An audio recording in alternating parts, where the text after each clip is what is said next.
tanya, Bapak Ibu kan ngajar kelas 1 kelas 2 nih.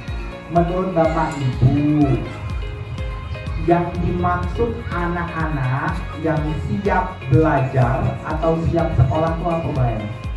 Silakan Bapak Ibu ditulis di sticky note, nanti kita tempel. Tidak ada jawaban benar atau salah, silakan dituliskan saja.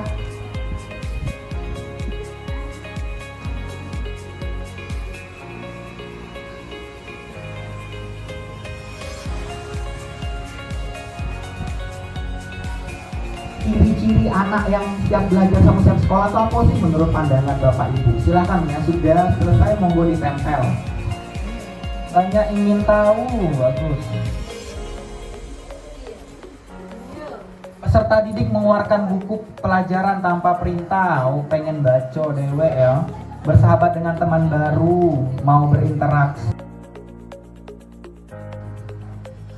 Jangan setengah-setengah. Angkat tangannya atau tidak. Nah. Oke, boleh silakan diturunkan. Sekarang saya berikan pertanyaan, siapa yang menjawab dengan jawaban tepat? Jawaban tepat Bapak Ibu Guru. Jawaban tepat Bapak Ibu Guru ya. Nah, ini jawaban tepat. Ya, saya hitung semuanya ada berapa?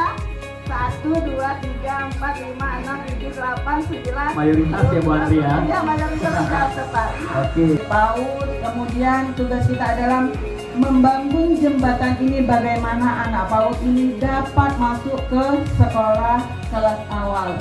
Nah, yang dikatakan mereka siap belajar tadi adalah ini siap bersekolah. Bahwa di sini kondisi anak itu mempunyai niat atau kemampuan sebagai pembelajar sepanjang hayat yang tanpa diharuskan mengkotak-kotakkan. Tapi lah tahu dia belum siap, dia bantu anak-anak yang belum siap ini menuju ke arah siap.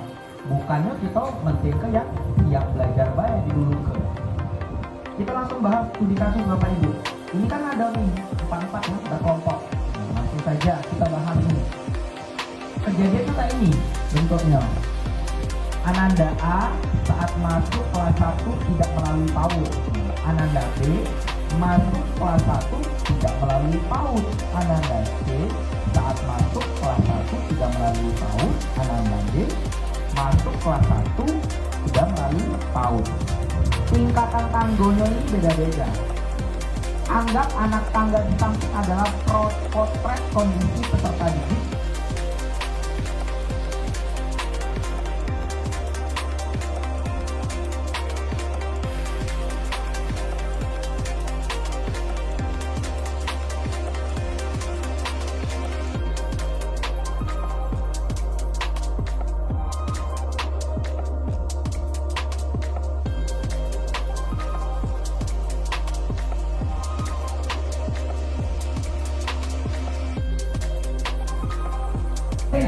Kemudian belajar membuka buku. Nah, kemudian yang ketiga, anak itu tidak boleh dipatahkan semangatnya. Kalau seandainya, Bu, saya ini Bu, kalau tidak dulu. Nah, ini aku mendalaminya itu Bu. Ya. Kemudian biasanya Bapak Ibu, anak-anak yang awal itu kadang-kadang dia bisa menulis di udara. Nah, seperti itu saja pendapat saya. Setiap ada 4 anak itu kemampuannya itu berbeda-beda, karakteristiknya berbeda-beda. Ya. Jadi kalau selama ini barangkali kalau kami ini kali mau tahu Pak yang ngajar, tapi pernah ngalamin aja lebih dari itu Pak. Jadi kalau ngajar anak di kelas itu memang kita tuntut anak itu sama selama ini. Misalnya mengerjakan soal 1 sampai 10, soal itu dijawab hendak guru, hendak kita anak baca, ngerjakan soal itu bisa. Nah, kalau sekarang ini barangkali kita harus memahami kemampuan anak, karakteristik anak dan kondisi anak. Nah, mungkin ada yang cacat, ada yang normal, ada yang tidak sekolah tahu tapi kemampuannya lebih, ada yang sekolah tahu tapi belum mandiri.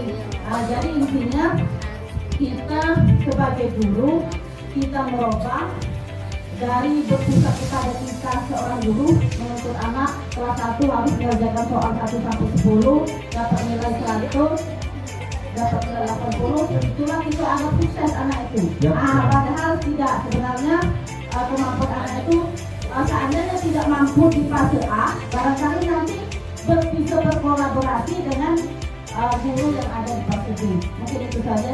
Luar biasa, boleh kasih tangan dulu, Bapak Ibu. Mantap. Kuncinya penting.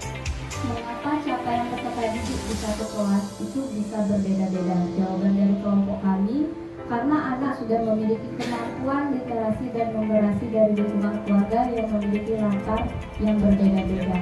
Untuk kondisi kami yang mengajar di SD 28, harap maklum ya Bapak Ibu, kalau di kelas 1 itu yang pernah kami temukan yang PAUD itu hanya 5 orang dari jumlah siswa 43, kadang-kadang itu dibagi 2. Jadi satu kelas itu 22, yang PAUD itu hanya 5 anak. Terus tahun kemarin Biasanya kita fokusnya membanggakan yang sudah siap, ya. Kita hebat, luar biasa. Disinilah kita tidak boleh melabelkan anak-anak tersebut